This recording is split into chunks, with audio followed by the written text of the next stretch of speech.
ఇలాంటి సందర్భంలో అందరికీ మాట్లాడాలని ఉంటుంది, ఎన్నో విషయాలు చెప్పాలని ఉంటుంది.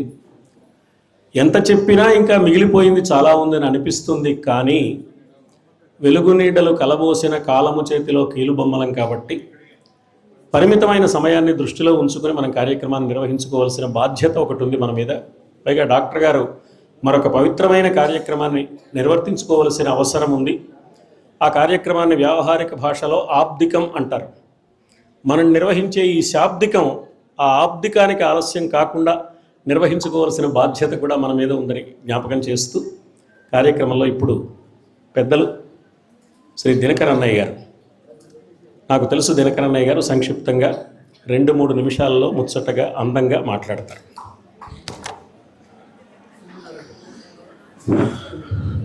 వేదికను అలంకరించి ఉన్న పెద్దలకి అభినందనలు, కాలేజీ విద్యార్థులు, ఇతర సోదరులు అందరికీ నా అభినందనలు, నూతన సంవత్సర శుభాకాంక్షలు. ఈ సందర్భంలో మనం సత్యవన్నయ్య సన్మానం మనం చేసుకుంటాం చాలా సముచితంగా ఉంది. సత్యవన్నయ్య గుణగణాల గురించి, విశేషాల గురించి, లక్షణాల గురించి ఇప్పటికే చాలామంది చాలా చెప్పారు. నేను ఎక్కువ చెప్పాల్సిన అవసరం లేదు. క్లుప్తంగా 2-3 విషయాలు చెప్పి నేను సెలవు తీసుకుంటాను. ఒకటి ఏంటంటే, సాధారణంగా ఒక వ్యక్తి ఒక పాత్రను పోషించడమే కష్టంగా ఉంటుంది. కానీ అరుదుగా ఒక వ్యక్తిలో అనేకమైన పాత్రలు వచ్చినాయి. ఎట్లా అంటే బంధువుగా, సకుడుగా, ఆప్తుడుగా, చెలికాడిగా, మితిమించి వైద్యుడిగా వచ్చినాయి.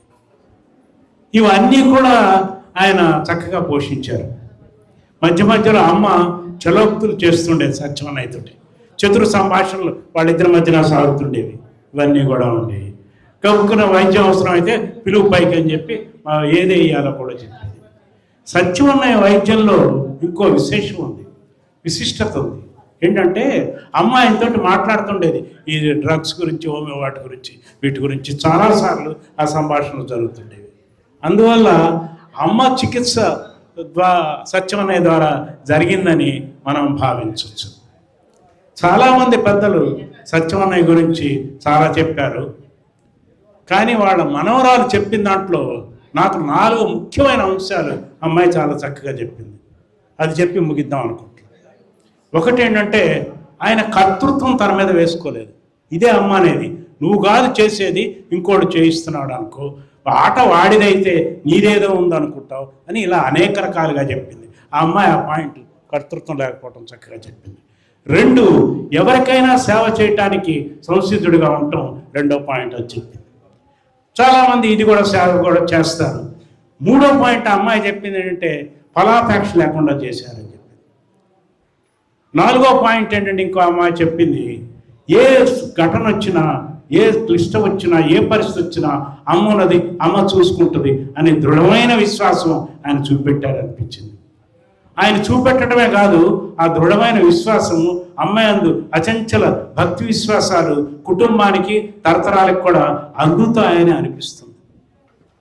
ఇక్కడ ఉన్న వాళ్ళకి, మిగతా కుటుంబాలకి ఇది ఆదర్శప్రాయం. ఇది గమనించి ఆచరణలో పెట్టవలసిన విషయం. నాకు సత్యవన్నయ్య దగ్గర పరిచయం ఏంటంటే, ఎక్కువగా అప్పుడప్పుడు మాట్లాడటం, వైద్యాలు, హోమియో హాస్పిటల్ వీటి గురించి మాట్లాడటం అదే జరుగుతుంది. చాలాసార్లు సత్యవన్నయ్య మందులు నేను కూడా వేసుకున్నాను. అయితే ఎలా ఉండేదంటే, సత్యవన్నయ్య దగ్గర వైద్యం అది చాలా హాయిగా, వ్యాధి తీవ్రత ఉన్నట్టు లేనట్టు ఒక సంభాషణగా హాయిగా ఒక స్నేహితుడు, మిత్రుడు చేసినట్టు ఉండేది, వెళ్ళేది. ఇక్కడ అమ్మ వైద్యో నారాయణో హరి అంటే, రోగి వైద్యుడికి ఎందుకు నారాయణ గారి కాదంటే, ఇక్కడ నారాయణ కన్నా రోగి ఆప్తుడు, మిత్రుడు, అత్యంత సన్నిహితుడు. అలా సత్యవన్నయ్య డీల్ చేశాడు. నారాయణుడు పాత్ర వచ్చింది, ఇలా మానవతా పాత్ర ఎక్కువ, మానవతా దృక్పథం, సేవా దృక్పథం ఎక్కువ ఉంది ఇందులో. సరే, ఇంకా మీరందరూ చాలా విషయాలు చెప్పారు.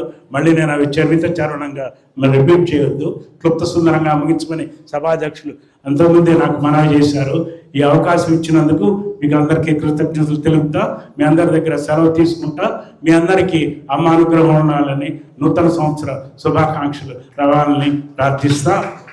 సత్యవన్నయ్య కుటుంబం పుత్రపౌత్రులకి తరతరాలుగా అమ్మ, హైమ, నాన్నగారు ఆశీస్సులు పుష్కలంగా, అనుగ్రహం అచంచలంగా, అనిర్తంగా లభించాలని, వర్షించాలని కోరుతా నేను సెలవు తీసుకుంటాను. దినకర్ అన్నయ్య గారికి ధన్యవాదాలు.